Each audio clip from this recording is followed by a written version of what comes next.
Facebook, so you can always have a copy of it and keep us with you on a regular basis. So let's get started, shall we, Catherine? Alrighty.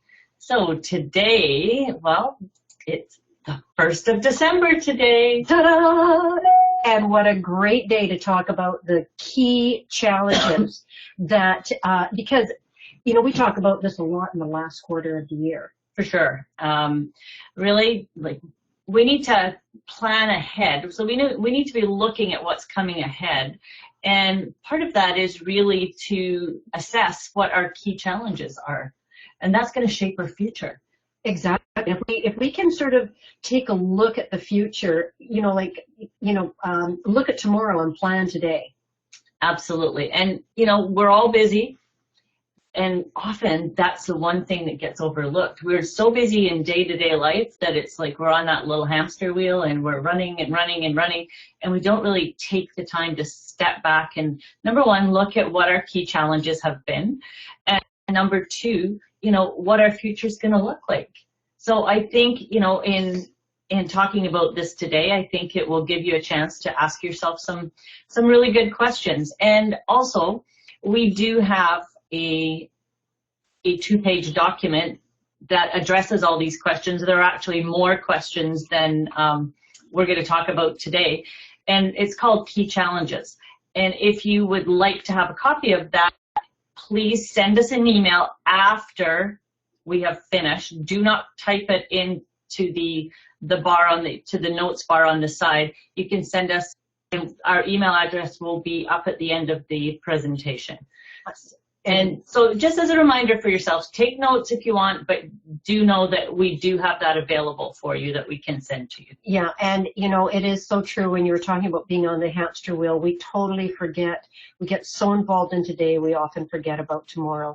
And here's the other thing that I found too, is when we're involved in our own business, sometimes we don't even know the questions to ask, which is really why we put together this Key Challenges, is because it's to get us to start thinking about the kinds of questions we need to be asking ourselves. So hopefully you're all going to go on this little journey with us today. Yeah, and it's interesting because we've talked to quite a few salon owners lately, and that's, you know, some of the things that we're seeing, some of the struggles that we're seeing are very similar. It doesn't matter where you come from.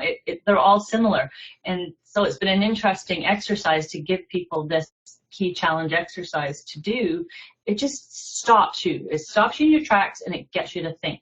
Exactly. And, you know, they may not all apply to you because what's interesting is this came from not our industry. It came from another industry. But we always say look outside our own industry to get ideas and bring them in from other industries. Yeah, and you know, as Catherine said, we talk to salon owners and service providers every single day.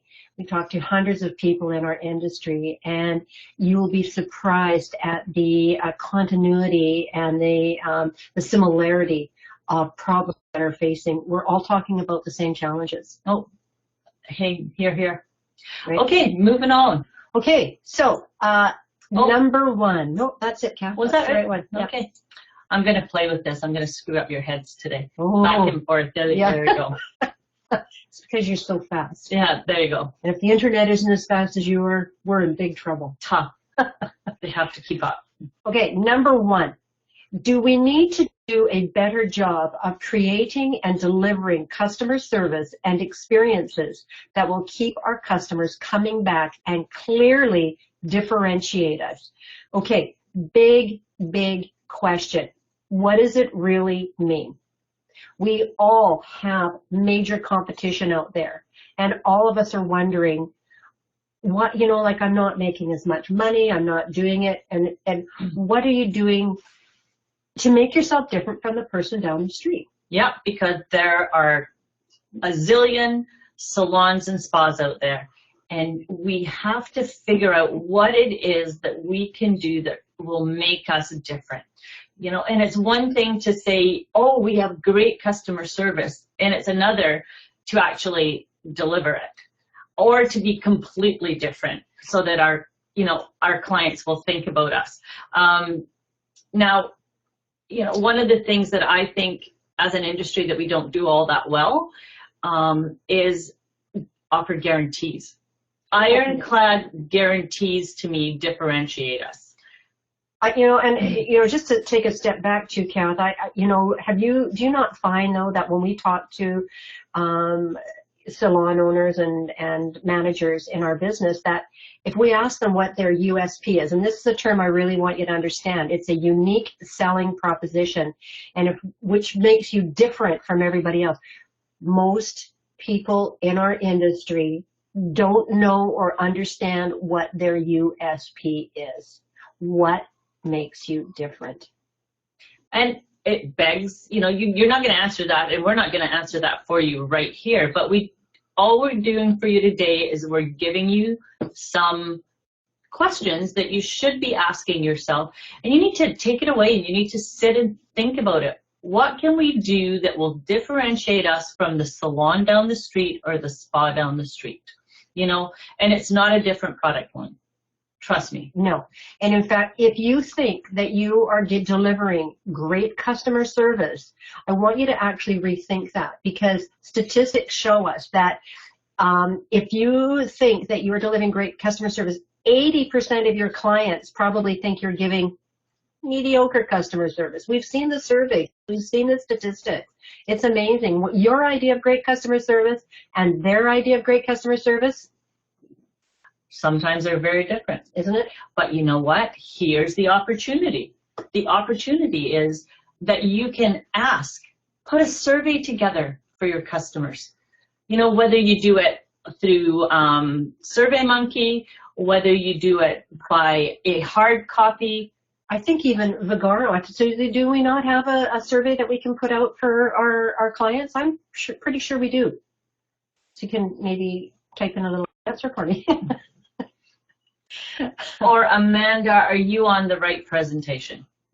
Are you thinking that this is the webinar that comes on? I think it's around 12 or 1 or something, at right? 1. Which is about how to work with your Vagaro program. Yeah, just want to double check. Anyway, to take us back, I think you can really think about this question, but in order to get answers to this, go to the source. Exactly. Ask your customers. What do you have to do? And that begs me, and Kath, you know how passionate I am about systems. Yes. So, let's make sure that you also understand that if you think that you've got great customer service, have you got it in writing? Have you got that step-by-step customer service path put in writing so that every single person in your business is doing exactly the same thing and creating that same experience?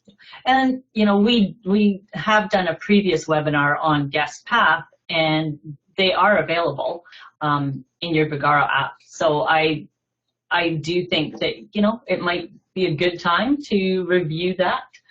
Even if you're too busy this month, then definitely to set yourself up for success in the new year.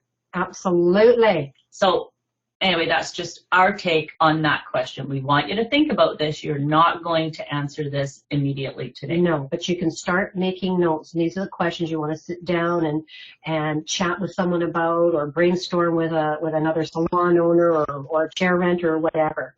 Think about it. Or brainstorm with us. Or brainstorm with us. Yeah, we love that. That's why we're here. We're just here to make you think about your business and how your business could be better. You got it. Okay, could we do more business with existing customers? I am going to say yes, yes, and yes. Gee, I'm so surprised. I think we neglect our existing customers and we don't necessarily look at them as an added source of income. They are the people that are there. We beat this one to death, but I'm telling you. Let's beat them up again, because it's, where do you find it? When you're short on dollars, where do you find the extra dollars? With your existing customers. Exactly. Oh my goodness. There's only 2 places that we find business: with new clients and with existing clients. Yeah. And the fact that we neglect that business with the new clients, of course, continually drives you and I crazy, right? Yeah. And we talk about that lots too. But what can you do? So here's your question: how can we raise our average ticket, because that means we're doing more business with all of our existing customers. Now just think about it. If you raise your average ticket by $10 with each one of your clients, that's more money in your pocket immediately, without going and trying to find one more new client. So there's lots of ways you can do that. So what we want you to do is we want, you know, when you're answering that question, sit down and jot down some ways that you think that you can do more with your existing customers. And let's face it though, you can't do more with your existing customers if you don't know who they are, where they live, and what they do. And Vagaro absolutely helps you with that.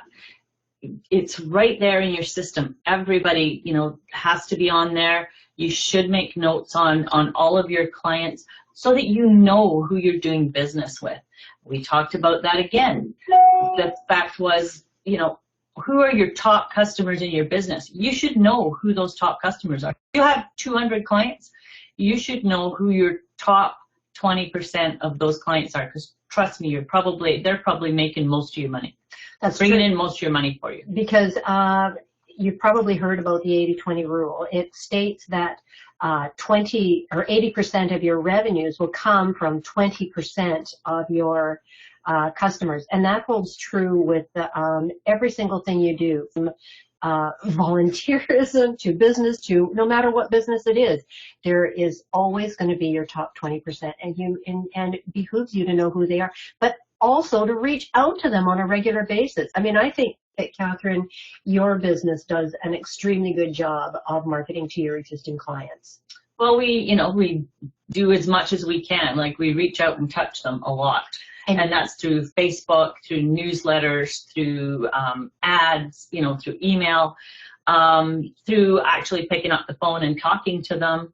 You also do a couple programs throughout the year, though, that are specifically geared to your existing clients. Absolutely. We just did one on November the 11th. The day after our last webinar is the day that we host an event for 2 hours. This year it was 2 hours. And it was buy 3, get 1 free gift vouchers. And we did $30,000 in 2 hours. That wasn't people outside. Those were our existing customers. But you know what? I now have an iron fence around those customers. Some of them will give some of those away, but a lot of them use them for themselves. We're okay with that. Absolutely. And if they give them away, great, because it also adds to your future existing customer list. So there are so much that you can do with your existing customers. Please stop taking your client list for granted. Make sure you use your Vagaro system and track your clients, figure out who they are and what you're going to do to take care of them. And guess what? By actually getting more money from your existing clients, you're actually also taking care of number 1 on the list here by doing a better job of creating and delivering customer service. Yep, I agree they are with you, so connected, aren't they? Yeah, they are very connected, extremely connected. And number 3, how do we attract new and profitable customers? So I think you really need to sit down and ask yourself, what are you doing right now to attract new and notice we said profitable customers? For sure. Where does most of your profit come from? Are they haircut clients? Are they color clients? Are they facial clients? Or are they waxing clients?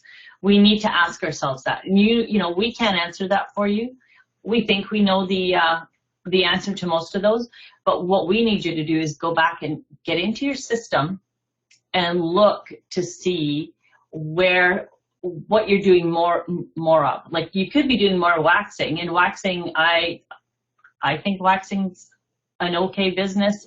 I look at it as a lead in for facials, because you're touching their skin. Yeah. The reason I like facials is because it leads us to a better retail opportunity.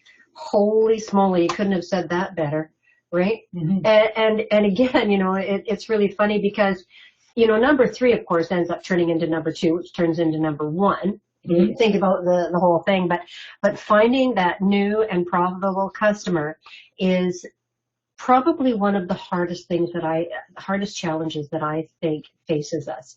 And that's what everybody is saying. And what we're, of course, seeing is that, you know, clients are coming in less and less. So we have to have new clients all the time. Because even if we've got a great existing customer list, clients die, they get transferred, they get divorced, all sorts of things. So we constantly have to be replenishing our list no matter how strong it is. So it is always important that we have in systems a way to attract new business. And the question you really need to ask yourself is, what are we doing to attract new and profitable customers?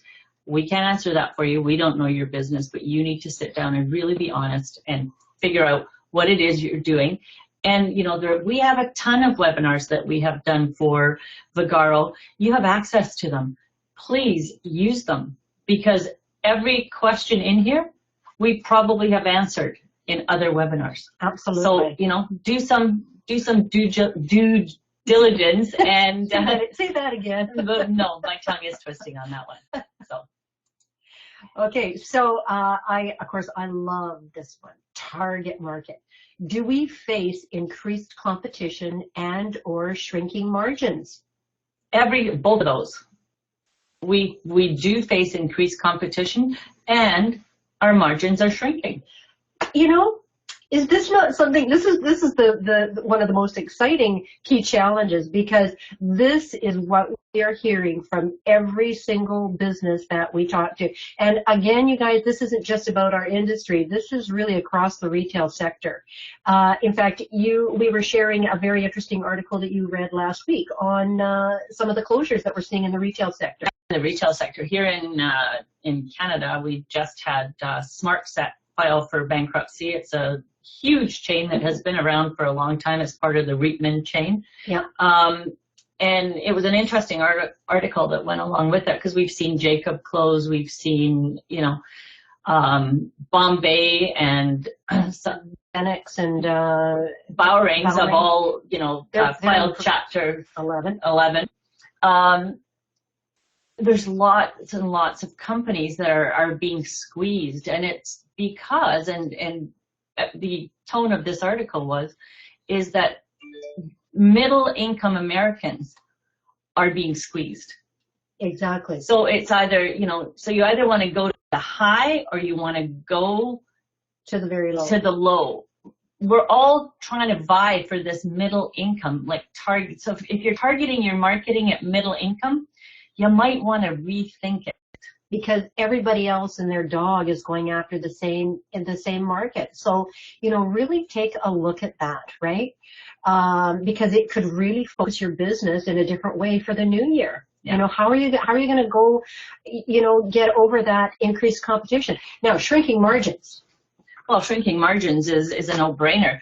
Our product costs keep going up and up and up. Our you know, rent goes up. Our hydro, our water, it all keeps going up, but our prices are not keeping up with the pace. So what happens?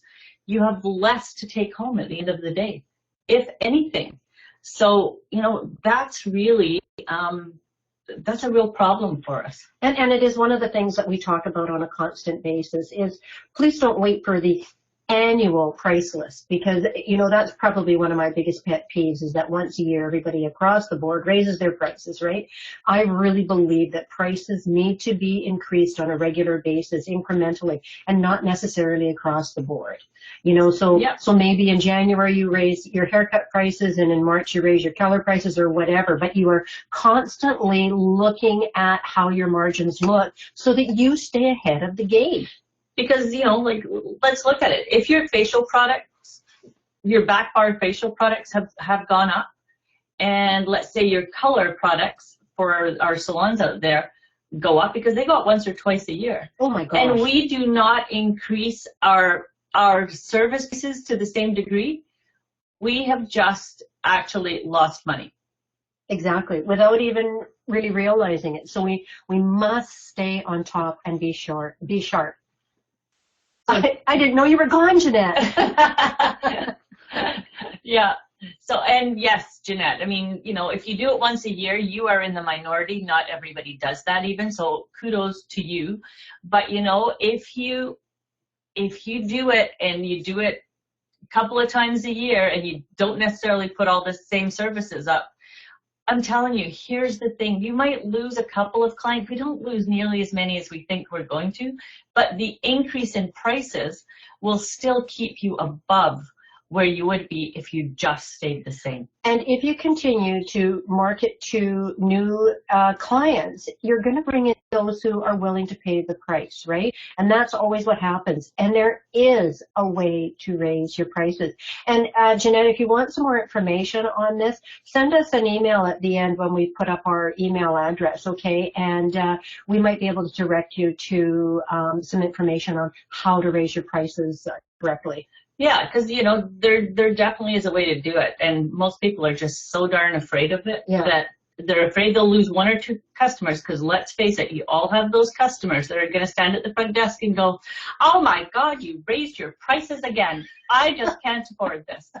And, you know, you simply say, you know, well, you answer that one. You do it better than I do. Well, I really believe that price is never an issue. I think that if someone says, oh, you've raised your prices again, I say, yes, we have. And here's why. At this salon, we practice great service, but we are also always on top of what's going on in the marketplace, and we believe that our prices are a reflection of the quality that we bring to you, our client. Here, here. Well said, Aileen. Thank you. That's all you really need to say. Exactly. Be proud of it. You know, like I hate those. It used to be, you know, we'd walk into a salon and you'd see that sign saying, unfortunately, due to rising costs, we are raising our prices. I call bullshit on that.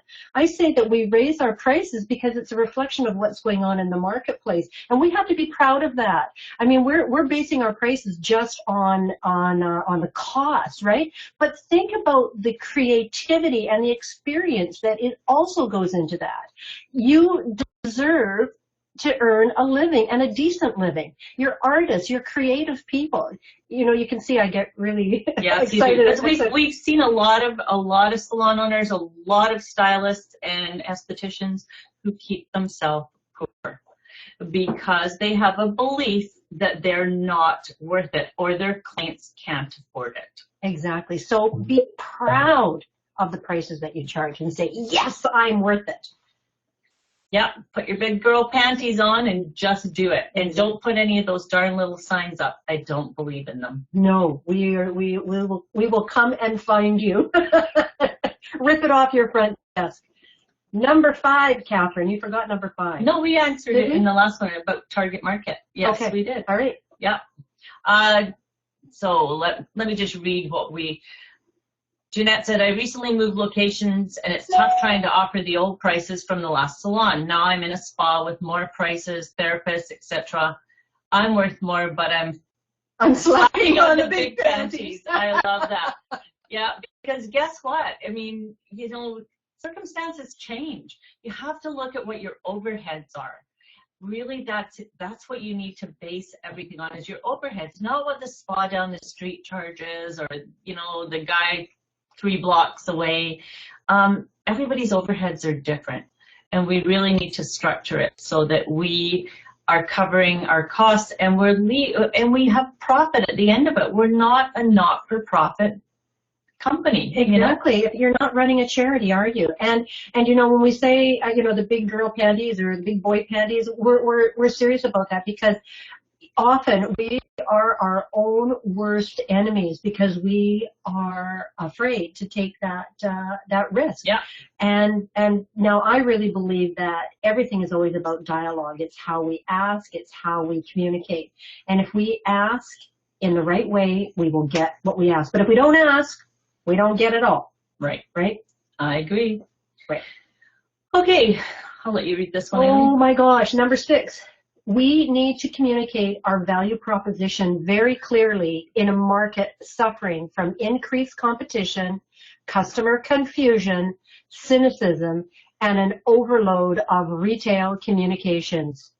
OMG, have we summed up our industry in a nutshell with one little key challenge? Because honestly, we are looking at such a different industry over the past couple of years, and it is changing the way we do business. Absolutely.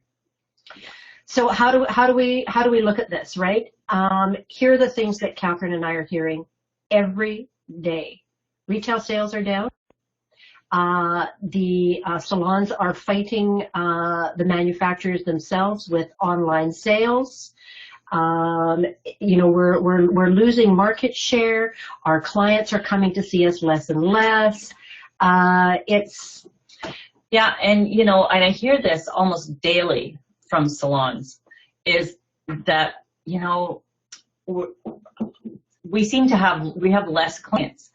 We're quieter, and I go, look at the amount of clients that you have. Do you really have less clients, or is it just that you have the same amount of clients, but they're now pushing their visits out longer? So instead, at one time when I started hairdressing, it was weekly clients. They came once a week for a shampoo and set. That was a long time ago. Yeah. Been around a long time. You look so good, Catherine. Oh, thank you. Then, of course, we went to, the Vidal Sassoon era, where we were cutting and blowing dry, and people were coming every 3 to 4 weeks. That was also good. We adjusted to that, and, our industry adjusted well to that. Then we added color. We weren't doing as many colors before. Then we added color. And perms. Yeah. Perms used to be a huge business. Yeah, that was in the shampoo and set days. Yeah, exactly. Perms were a massive business. And then, of course, we went to the Afro perms, where clients, we didn't see them for 3 months. That was a long time ago, too. Yeah. But then it went to every 6 weeks. When the color craze came in, it was like every month to 6 weeks. Well, people, I will tell you, now it's every 8 weeks. Right. So guess what? We need to almost double our client base. Exactly, to make up for that slack. But I have to tell you that part of the problem is actually also has been generated really by some of the creativity of our industry as well. Because in 2008, when we had the financial crisis, right, all of a sudden everybody started zipping up their wallets, and they started to change things. And that's when ombre color was created, because what it would do would help take the client a longer period of time to come back into the salon. Yeah. Well, honestly, ombre is probably one of the worst things that happened to our business financially, because it does keep our clients away from us for a longer period of time. Yeah. So those are things that we have to really, really look at. And when we talk about, overload of retail communications, our clients are bombarded from everywhere with marketing messages. Yes. And, it really is tough to even get a little chink in there. That's why we have to create a really good relationship. You have to build a relationship with your clients so that they will actually read any communication that you send to them. Yeah, and of course, we have to really look at how we market to our clients too, because if we are only marketing from a cyber point of view, we're going to be missing out. By the way, read a very interesting article the other day that Amazon sales are up again substantially. They're the leader in the United States on online sales, from what I understand. But guess what? They are opening up a bricks and mortar building. I know, isn't that interesting? Everybody else is going the other way, and now Amazon is opening up a... So there's something to be said about having a bricks and mortar building. And one of the things that we want you to remember is that you cannot get your hair done online. You can't get your hair cut, you can't get your hair colored, you can't do those services online. You can't get a facial online, you can't get your nails done online. And, the nice part about our industry is, like, people still have to come in and see us. Yes. But again, it's how frequently they're coming in. The frequency of their visits has changed. And you need to know that about your own business. So you need to look at it. Whether you are a booth renter, whether you have, a booth rental business, whether you have a salon or spa, you need to know what's happening with the frequency of your client visits and how you can offer things to get them coming in a little bit more frequently. And one of the things that number 6 really makes me think of too, Catherine, is that, when we're often talking to, our salon people or spa people, and they tell us this, often what happens is they just say, oh yes, business is down, and they don't really know how to analyze what's happened and to counteract it, and what steps to take to counteract it. So that's why we've got this up here, is for you to really think, okay, yes, this is happening to me, but what am I going to do to overcome those objections? So I just want to kind of read. So Jeanette said, are Amazon items new or used? New. And some are, books are used, but it's usually new items. Your problem is getting the salon to come on board with the online booking. So because I think you're a booth renter, right, Yeah. Jeanette? So you might have a chat with Susie with that, because I bet you anything they've got all sorts of ways to help the salon. And Susie, is it possible, you know, as a booth renter that they can just do it by themselves, right? I think there's a connection. So Jeanette, I'll pass you on to Susie on that one. Thank you. Number 7, Kat. Well, and we partly answered that in the last, I kind of grouped them together. So we do need to find more innovative and affordable ways to promote our business in a market where traditional advertising is too expensive. To me, traditional advertising is taking an ad out in the newspaper. Pretty picture. With a pretty picture. And a phone number. That is traditional advertising. I think we need to be more innovative. I think we need to look at Facebook ads. I think that that's a good way. If you've built up a relationship with your clients, they will be on Facebook. It's a good way to build up your relationships. But there are ads that you can do on Facebook that are fairly inexpensive to do, that can reach a larger market to get new people to come into your space. So you can check that out. Again, we're not going to go through that whole thing today. You need to do that. You need to look at it. But I'm telling you, I know that it works.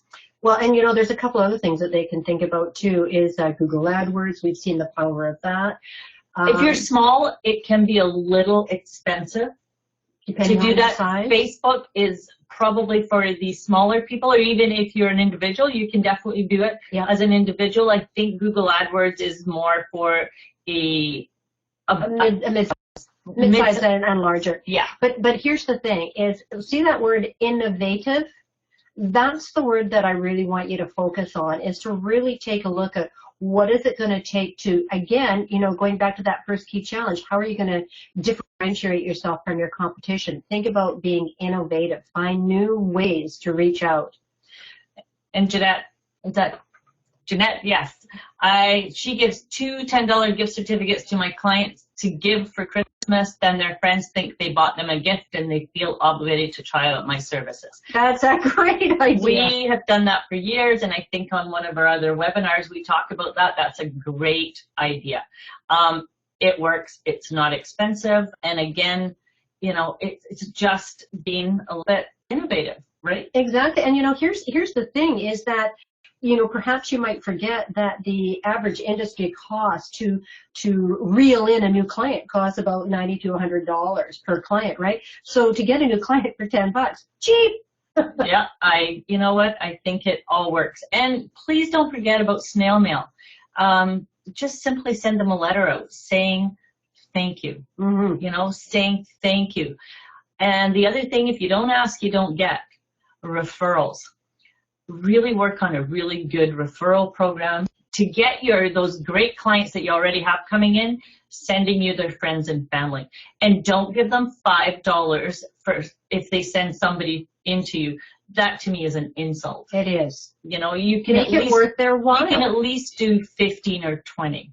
You know, for every client you send in, we will give you $15 or $20 in service in our space. So if you send 5 of your friends in to see us, that's $100 in services. But you know what? That is a really cheap way to get new clients. And they come almost qualified. I call them pre-qualified. Yep. Because a friend. Their friend sent them in to see you. So to me, you have already almost a bit of a relationship with them. For sure. But here's the other thing. If you're putting together a referral program, you must do it consistently. Again, you know, one of the things that, you know, this is a program that Cal and I teach on a regular basis. And then what happens is we'll go back to the salon and they did it for 6 or 8 weeks and then it falls off the wagon. We must be, if you're going to create new ideas for the salon, you must be consistent. Yeah, inconsistency is the enemy of quality. You got it. Down here, Yelp has helped me. Jeanette says, I upgrade a service if they put a review on Yelp. Way to go. Innovative, like good way to do it. Well done. Here, here. Alrighty. I think one of the best things we can also do is when you're standing in the lineup at the grocery and you have a business card on you and see someone in front of you and start a conversation with hair and just say, I love what you're doing, or I hate what you're doing. I would love that chance to do your hair. Here's my card. I mean, well, like I say, you don't ask. You don't get. Don't get. Oh, I love this, Catherine. This is so good. Think profit. So this is a question you need to ask yourself. We need to increase profitability by how much? Are you profitable now? Do you know? Yeah, and that's the honest thing. Be honest here. Yeah, because really, if you are in business and you are not profitable, then, you have a hobby. You don't have a business. So I would really like you to look at this, do your numbers. Vagaro, again, will come in handy because it tells you what you're bringing in, and then you can have all your expenses, so you'll know. Even if you are a booth renter, you should do this exercise. You must know how much you're actually making, right? Yeah. And don't, I'm one that I want to know, so I don't want to be putting stuff in my pocket. I want to know what I'm actually making, because it's too easy to take money, put it in your pocket, and then you really don't know what your business or where your business is at. Exactly. So analyze. It doesn't, in fact, the more you know about the business, actually, the more profitable you will actually be, because it's almost like that, that thing in your head. It drives you forward, right? All of a sudden your focus shifts and you start thinking in a different way. So really, really analyze. Just sit down and analyze what it is you did this year and what you need to do next year to make more money. And again, we have recorded webinars on this, and I really do think you can go back and do a refresher, because it's important. It doesn't matter who you are. I want to know that I actually have profit left over at the end. Right. And the two things, of course, that you really need to take a look at when you're working on this is because there's two things that are affected, and that's, of course, your revenues and your expenses. Yeah. And so one, you need to take a look. What are my expenses and what kind of revenue am I getting? And I think I said last time or the time before that, it doesn't matter what you bring in at the top, it's what you have left at the bottom. That's where the profit is. That's where your profit lives. And you really need to look at what you're investing in inventory. So, back bar and retail. Jeanette, at the end, you'll see our email address. And if you send us a note asking it, we will send you a copy of this PDF. And anybody else that wants? And Susie, I do think that they're able to access the webinars. Do you have a link where they can go and access the other webinars? Yes, so, I saw it the other day. I'm pretty sure it's on their website. Yeah. Or their Facebook page, one of them. Yeah, so think profit. Always, always, always think profit. So go and find out just how profitable you are. You may be surprised. You might. Okay. Oh, God. Don't you love that graphic? I do. This is it. We are under attack from online stores, diversion. Major manufacturers are vying for our customer. It's time to fight back. Well, this has been probably the one area of our business that we've really been focusing on this year, because we are seeing such huge changes in the marketplace from our own professional salon manufacturers. Yes. Drives me crazy. Should I go on my rant? Well, I do think it is time to fight back, and you need to really look at number one, what you're using, how much support you get from them. Are there products in Costco and Target and Walmart and all of these places, right? Because if you're selling a product line that is so easily available, at a more cost-conscious price than what you are offering, because let's face it, the big buyers get a volume discount, right? So they are going to beat you out at every turn. You know, like, why are we beating ourselves up to support the manufacturers that aren't supporting us?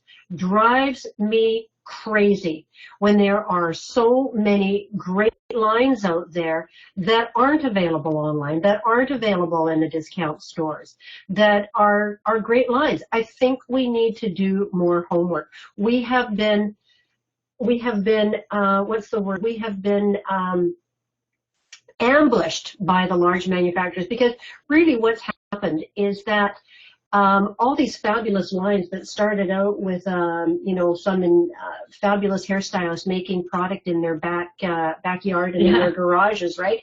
And they end up becoming really successful.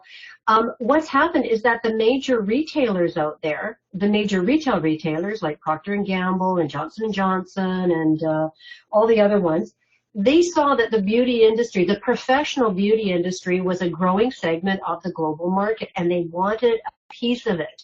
So they started buying up all these professional brands. But guess what? They are used to dealing with the mass market. Yes. So they aren't happy just with sticking with the professional. So now they're going after the mass market, which is your business. You're the one and the reason why they're being so successful is because of all the education that you've done with your clients. Well, again, you can see how excited I get on this subject. So Catherine from California says esalon.com. Yes, aren't they great? Yeah.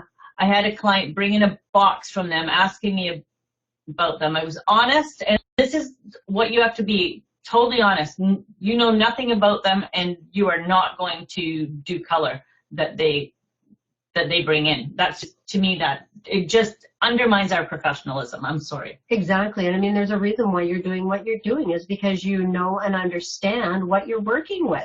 The normal consumer has no idea about the chemical that you put on their heads. And I think it's time that our consumer and client understood the value that you bring to the table and the expertise. And I think that one of the biggest things that we can do to fight back in the next coming years are find product lines that are not being sold in discount stores that we can own, because honestly, client loyalty is so tied to retail sales and what you put into your client's hand. They'll keep coming back to you, and they see it as a point of loyalty. Yes, they do. So time to fight back. I love that. Let's knock them out of the... Yeah, well, hey, we have to fight back, because we need, retail sales are such a part of our profitability. Oh, you know, and huge. Because if our clients are buying retail for us, they're more loyal. Exactly, and I want you to really, really understand that it's tied to us. But if they're saying to you, well, I can get blankety blank down the street, well, time to look around and find a manufacturer that's truly going to support your professionalism. Here. Okay, so, I'll stop now. Yes, you need to. The rant is done. Yes. Okay. Wait, maybe not. So, you know, this is another question to ask yourself. And, you know, are we serving a shrinking or declining market? And do we need to look at reinventing ourselves? Well, again, it kind of goes right back to that first question, is our unique selling proposition. What are we going to do to make ourselves different? Yeah, and each one of us lives in a different area. We need to look at the area we live in. We need to look at what the demographics of the area are. You know, if we are, and we talk about little old lady salons, and, you know, tongue in cheek, we need those. But those little old lady salons that right now are serving the client base that, you know, are weekly, you need to do something different. Because it is a dying business. I'm sorry to tell you that. Little old lady salon is a dying business, because guess what? Catherine and I are your next little old lady. God help us. But guess what? We are not coming in on a weekly basis. You know, like, we're pretty indicative of our age group, and we're trendy, we're young, we're hip, you know. Are we not? Well, you like to think we are. Yes, we are, for sure. I'm just bugging you. So, you know, we have to take a look at how are we going to capture that aging population, because it isn't going to be on the weekly sales. Yeah. Right. So we need to look at what we're doing. And, you know, talking about a shrinking market, well, it may not be that our market's shrinking. It may be that our clients are not coming in to see us as often. Oh, I thought you were going to say because our clients are shrinking. No, well, some of them. No, I think they're going the opposite way. However, you know, that shrinking of the amount of they're coming in less and less. So we need to double sometimes our client base. So to me, that is, we are serving a shrinking market. We now have to double the number of clients that we're bringing in. Exactly. And reinventing ourselves. You know, maybe there's something out there that you haven't thought about. Aileen and I are pretty passionate right now about trichology.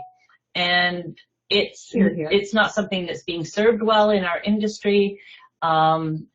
It never has been. No. You know, scalp health is something that's been totally ignored. But here's really a brand new category and revenue stream that brings in fantastic revenues that, again, the major manufacturers cannot touch on us, right? So what a fantastic way to reinvent ourselves. Well, and I mean, if you've listened to me before, you've probably heard me say, you know, a few years ago, I took a look at what was happening in our market and decided that, you know, we needed to look at maybe reinventing part of our business, which we did. We still have a salon, a large salon. We still have a large spa, but we took part of it and we now have a hair loss prevention and solution center.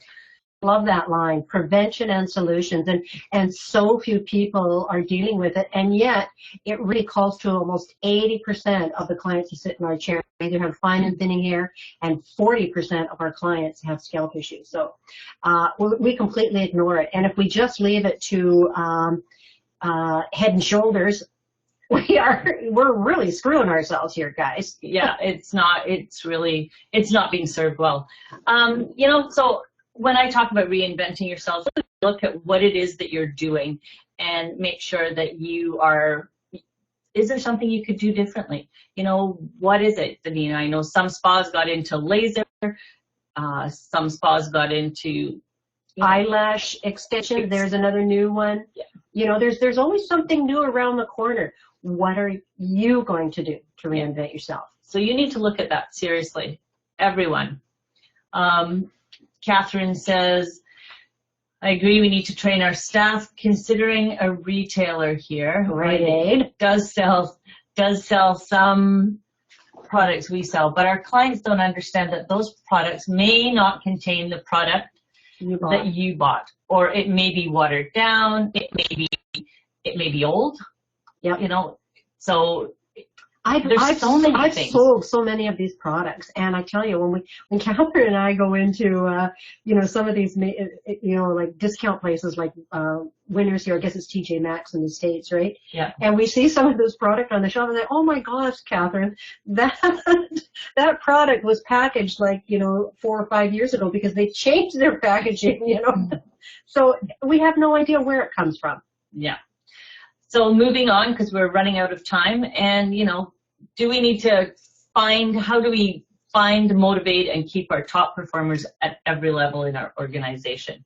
Well, again, maybe we need to look at doing things differently. Just because you can't always do things the same way that you've always done them, because sometimes they just don't serve us well. Exactly, and if you do the same thing over and over again, guess what? You get the same results. Absolutely. So, you know, how are we going to do something a little bit differently? Now, Catherine, you and I really believe in creating a career path in the salon. Yes. And, you know, unfortunately, again, it's one of the big problems that we see in our industry is that as managers and owners, we are not creating a career for our people. We think they're going to come in, do hair, stay forever. Guess what?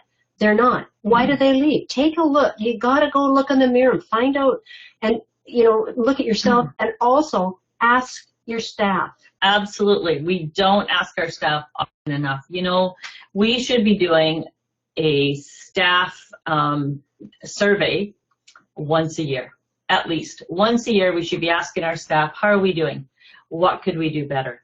And then implement some of the things that come out of that. You know, sometimes you can't implement them all, but it's surprising if you implement one or two, how that works. Yeah, And like wine in the water cooler is not realistic. Oh, but I would love it. And Catherine says incentives where I work amazing. So what kind of incentives, Catherine? I'm going to ask you to type that in because, I mean, there's so many different incentives. Just give us some ideas. That would be great. And Jeanette, by the way, you say our staff is a booth renter. I'm struggling with the fact the salon is located downtown, won't join online booking. They're still on dinosaur paper books. Yes, I book, but when I share customers with their hairdressers, they can't see my books.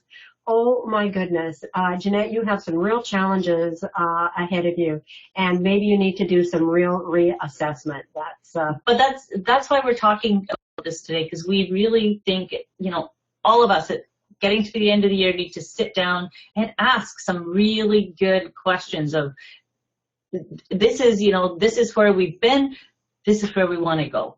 Exactly. So Catherine says, retail percentage return to our as booth renters talk. Oh, okay. So you're getting a percentage of retail, I think. Yep. So that's great, and I think that's only fair. Absolutely. You know, I think you have to offer yes. incentives to people. There's many different incentives. Trust me, I've been in business a long time. I've done a lot of incentive programs, and you know, and some of them work for a while, and then we have to change because guess what?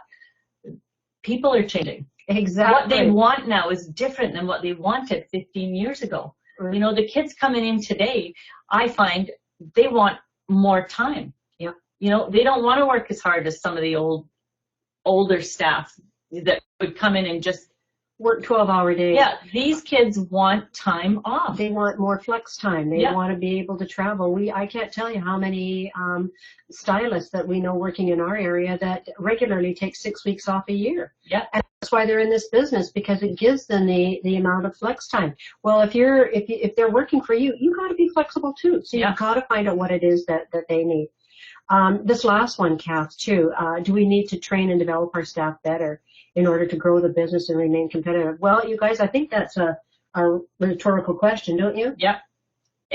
We need to train, and train again. And Tyne Hall, exactly. Sliding scale for retail commissions is a better incentive. Hey, whatever works, right?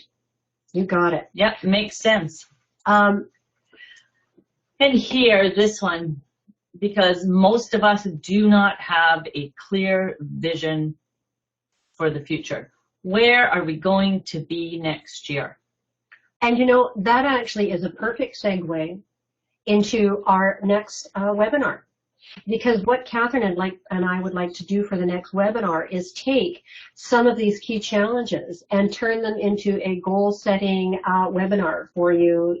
I think our next webinar is on January the 5th. Great time to sit down and take some of these concepts and put them into ideas for how we're going to goal set to get there, right? So what we want you to do is really put in your head that vision. Yeah, but you guys need to take the time to sit down with these questions and really think about it, because if you're not clear about what your challenges are, then you can't be clear about what's ahead. Well, I think you've said that just so succinctly and perfectly. Thank you.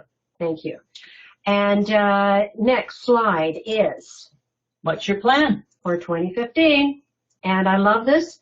A failure to plan is a plan to fail.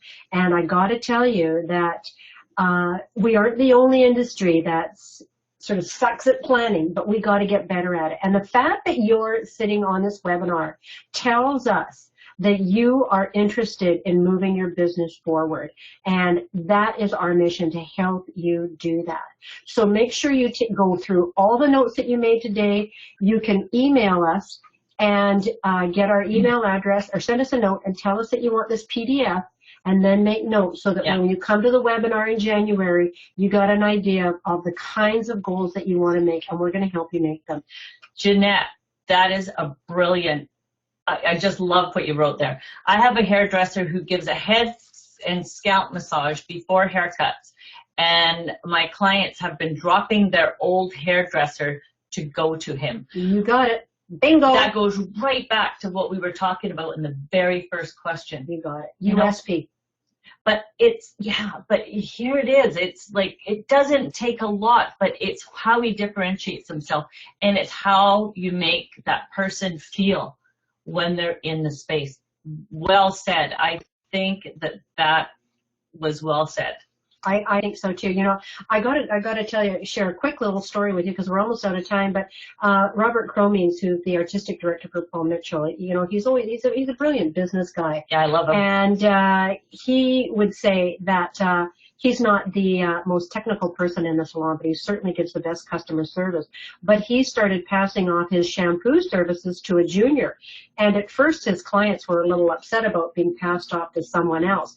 But he taught his junior how to give an exceptional shampoo, massage, et cetera, that when Robert started going back to doing some shampoos, they said, I want so-and-so, because they were so blown away by the shampoo service. And for me, the most exciting part of my whole hair service is that massage. I personally love it. Yeah. I love it. Yeah. So again, you know, think about what it is that you could do just to be a little different. And Jeanette, you know, yes, you have a challenge. She said her challenge is retirement at her low income. You know what? You have the power to change that. Exactly. You got it. Just have to, and listen, it's something we hear all the time, but we did say earlier, price isn't the issue. It's asking for it that's the issue.